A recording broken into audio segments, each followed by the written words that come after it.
सबसे पहले आज की तमाम बड़ी खबरें नॉनस्टॉप न्यूज में।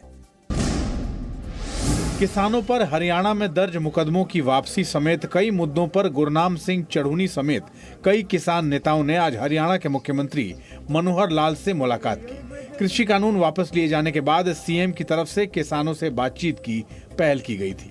कुल मिला के ये है कि हमारी सहमति नहीं बन पाई है, संतोषजनक जवाब सरकार की तरफ से नहीं मिला है। कल दिल्ली के सिंघू बॉर्डर पर संयुक्त किसान मोर्चा की अहम बैठक होगी। सूत्रों के मुताबिक इस बैठक में सभी 42 किसान संगठन कृषि कानून वापस लिए जाने के बाद आंदोलन पर आगे की रणनीति और किसानों की घर वापसी जैसे अहम मुद्दों पर चर्चा करेंगे। हालांकि बैठक से पहले न्यूनतम समर्थन मूल्य यानी एमएसपी पर कानून को लेकर किसान अपनी मांग पर अड़े दिख रहे हैं। गांव में एक नारा लग चुका है कि एमएसपी अब नहीं तो कभी नहीं।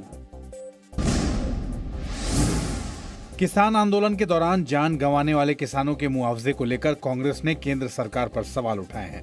कांग्रेस सांसद राहुल गांधी ने पंजाब सरकार की तरफ से 403 किसानों के परिवारों को मुआवजा दिए जाने का जिक्र किया। उन्होंने कहा कि अगर केंद्र सरकार के पास किसानों की मौत के आंकड़े नहीं हैं, तो वो उनसे आंकड़े लें और मृत किसानों के परिवारों को मुआवजा दें। 700 में से 500 तो यहाँ है, बाकी जो बचे हैं वो पब्लिक रिकॉर्ड से हमारे पास है, उसको वेरीफाई करके 700 लोगों को ये कॉम्पेंसेशन दे दें। इससे पहले राहुल गांधी ने ट्वीट कर सरकार से 4 सवाल पूछे। उन्होंने कहा कि पीएम ने कृषि विरोधी कानून बनाने के लिए माफी मांगी, तो संसद में बताएं कि प्रायश्चित कैसे करेंगे। इनके बिना माफी अधूरी है। लाखों करोड़ रुपए की बात नहीं हो रही है, थोड़ा सा कॉम्पेंसेशन इन लोगों को नहीं देना चाहते हो। जब ये शहीद हुए पार्लियामेंट में, आपने इनको 2 मिनट की मौन व्रत नहीं दी। केंद्र सरकार ने लोकसभा में दी अपने बयान में कहा था कि आंदोलन के दौरान कितने किसानों की मौत हुई, इसका कोई आंकड़ा नहीं है, इसलिए मुआवजा देने का सवाल ही नहीं उठता। अभिनेत्री कंगना रनौत को पंजाब में विरोध का सामना करना पड़ा। कंगना मनाली से चंडीगढ़ जा रही थी। इसी दौरान रोपड़ में चंडीगढ़ ऊना हाईवे पर जाम लगाकर उनकी गाड़ी को रोक दिया गया। कंगना ने इंस्टाग्राम पर वीडियो शेयर कर लिखा कि जैसे ही उनकी कार पंजाब में घुसी, भीड़ ने हमला बोल दिया। वो कह रहे हैं कि वो किसान हैं। कंगना ने यह भी लिखा है कि अगर पुलिस मौजूद नहीं होती तो उनकी खुलेआम लिंचिंग हो जाती। वो खुद को किसान कह रहे हैं और मुझ पे अटैक कर रहे हैं, गंदी गालियां दे रहे हैं। अगर यहाँ पे पुलिस ना हो तो यहाँ पे लिंचिंग हो openly. Shame on these people. बाद में कंगना रनौत ने एक और वीडियो शेयर कर अपने सुरक्षित होने की जानकारी दी। साथ ही उन्होंने मददगारों, पुलिस और सीआरपीएफ का शुक्रिया भी अदा किया। देश में कोरोना के नए वेरिएंट ओमिक्रॉन की बढ़ती चिंता के बीच केंद्रीय स्वास्थ्य सचिव ने राज्यों को पत्र लिखा। स्वास्थ्य सचिव की चिट्ठी में संक्रमण वाले देशों से आने वाले यात्रियों पर नजर रखने की हिदायत दी गई है। साथ ही साथ राज्यों को ट्रेसिंग बढ़ाने का भी निर्देश दिया गया है। राज्यों को सलाह दी गई है कि वो सभी जिलों में संक्रमित लोगों की संख्या को लेकर अलर्ट रहें और किसी भी संक्रमित व्यक्ति का तुरंत संज्ञान लिया जाए। भारत सरकार द्वारा राज्य सरकार को सभी आवश्यक सावधानियां बरतने की सुझाव दिया गया है, ताकि इस केस के द्वारा ओमिक्रॉन वेरिएंट का संक्रमण आगे ना बढ़े। सरकार ने संसद में बताया कि वैज्ञानिकों की सलाह के बाद ही कोरोना की बूस्टर डोज को लेकर कोई फैसला किया जाएगा।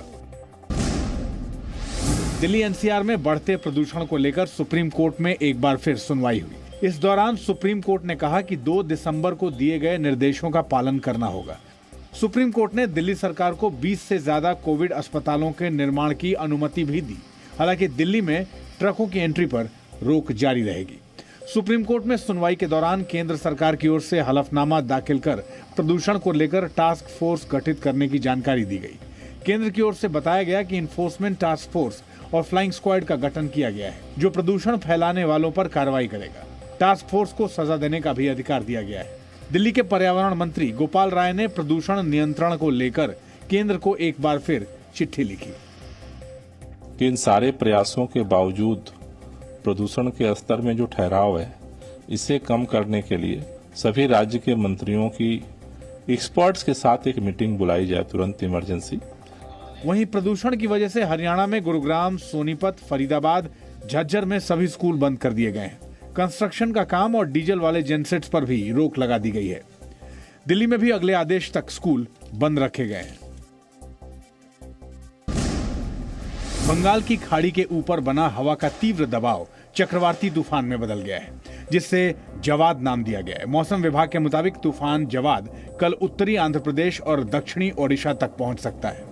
इसके बाद तूफान के उत्तर पश्चिम की ओर बढ़ने की संभावना है। 5 दिसंबर को यह तूफान ओडिशा के पुरी पहुंच सकता है। इसके असर से ओडिशा और आंध्र के तटीय क्षेत्रों में भारी वर्षा होने की संभावना है। बंगाल की जो कोस्टल डिस्ट्रिक्ट है, 2 मेनली पूर्व एंड पश्चिम मिदनापुर, ये 2 जिला में 2-1 जगह पे हम लोग दिया है भारी से अति भारी बारिश की सतर्कता और चेतावनी।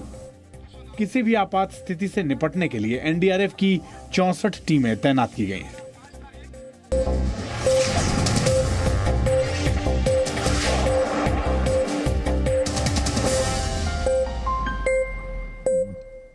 Presenting B News app, available on Google Play and App Store. Download it now.